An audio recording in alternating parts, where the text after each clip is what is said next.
Qualitative research. Step by step. When and how to use it. Have you ever asked a research question where numbers alone are not enough? For example, why do some patients avoid taking their medication? How do students feel about online learning? What challenges do nurses face during clinical training? Why do researchers struggle to publish their first paper? These questions are not mainly about percentages or scores. They are about feelings, experiences, opinions, barriers, motivations, and meanings. This is where qualitative research is useful. This video is prepared by Professor El-Tanani. Today, we will explain qualitative research step by step in a simple and focused way, without complicated jargon. Qualitative research is used when you want to understand why or how something happens. You can use qualitative research when you want to explore why people behave in a certain way, how people experience a situation, what challenges they face, what they think or feel, what meaning they give to an event, what barriers stop them from doing something. For example, if you want to know how many students are satisfied with online learning, this is quantitative research. But if you want to know why students like or dislike online learning, this is qualitative research. Another example, if you want to measure how many patients take their medication regularly, this is quantitative. But if you want to understand why some patients do not take their medication, qualitative research is more suitable. So use qualitative research when your question needs explanation, understanding, and personal experience. The next step is to write a focused research question. A weak question would be, do students like research? This is too broad and may lead to simple yes or no answers. A better qualitative research question would be, what are the main challenges students face when conducting their first research project? How do patients describe their experience of living with diabetes? These questions are better because they allow people to explain their experiences in detail. A good qualitative research question usually starts with how, why, what are the experiences of, what are the barriers to what are the perceptions of. For example, what are the barriers that prevent patients from attending follow-up appointments? This is a strong qualitative research question because it explores reasons and experiences. In qualitative research, you need to choose people who have experience with the topic. For example, if your study is about the challenges of first-year medical students, you should interview first-year medical students. If your study is about medication adherence in diabetes, you should speak to patients with diabetes. If your study is about clinical teaching, you may speak to students, clinical tutors, and supervisors. The aim is not always to include a very large number of people. The aim is to speak to the right people who can give rich and useful information. For example, interviewing 15 to 25 patients may give deeper understanding than asking 500 patients a short yes or no question. In qualitative research, the common methods include interviews, focus groups, open-ended questionnaires, observation, document review. An interview is useful when you want to understand personal experiences. Example, you interview patients and ask, "Can you tell me about your experience taking medication every day?" A focus group is useful when you want people to discuss a topic together.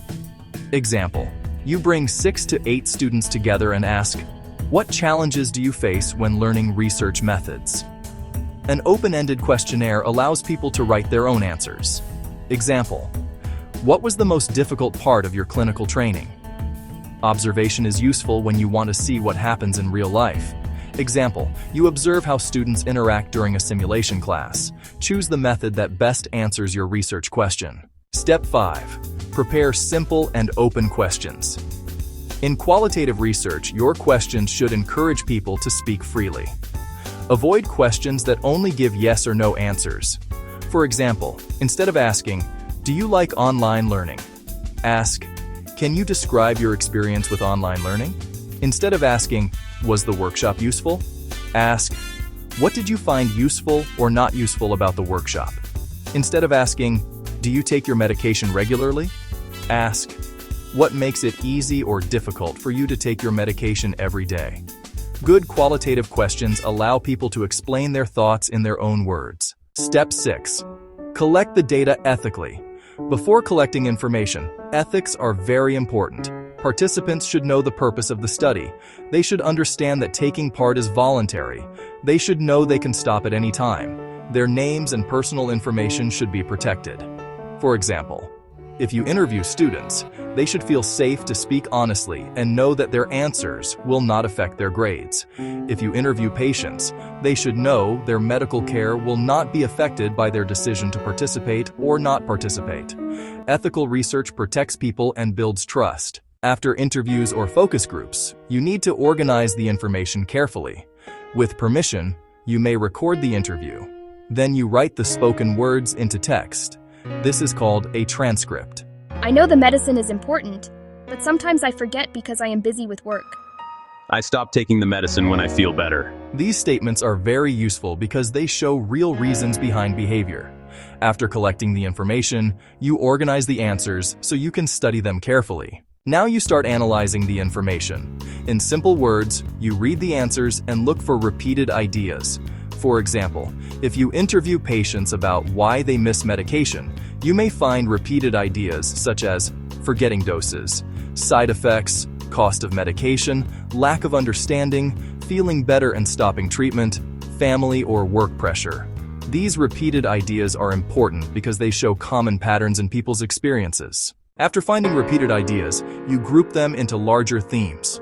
For example, in a study about medication adherence, you may find themes such as lack of knowledge, practical difficulties, fear of side effects, emotional stress, need for family support. In a study about students learning research, you may find themes such as fear of statistics, lack of confidence, difficulty choosing a topic, need for supervisor support, time pressure. Themes help you explain the main findings clearly. They turn many individual comments into meaningful messages. In qualitative research, it is useful to include short examples from participants' words.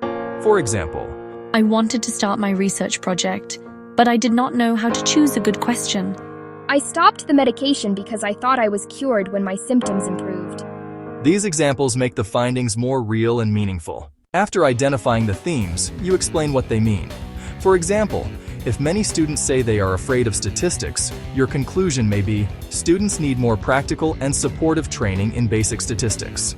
If many patients say they forget medication because of busy schedules, your conclusion may be, reminder systems and simple medication plans may help improve adherence. Qualitative research does not usually say, 80% of people think this. Instead, it explains the reasons, experiences, and meanings behind the issue. Finally, present your qualitative findings in a clear and organized way. You can present each theme with a simple explanation and one short example. For example, Theme 1, Lack of Confidence. Many students felt unsure how to begin their research project. Theme 2, Need for Supervision. Students wanted more regular guidance from supervisors. Theme 3, Time Pressure.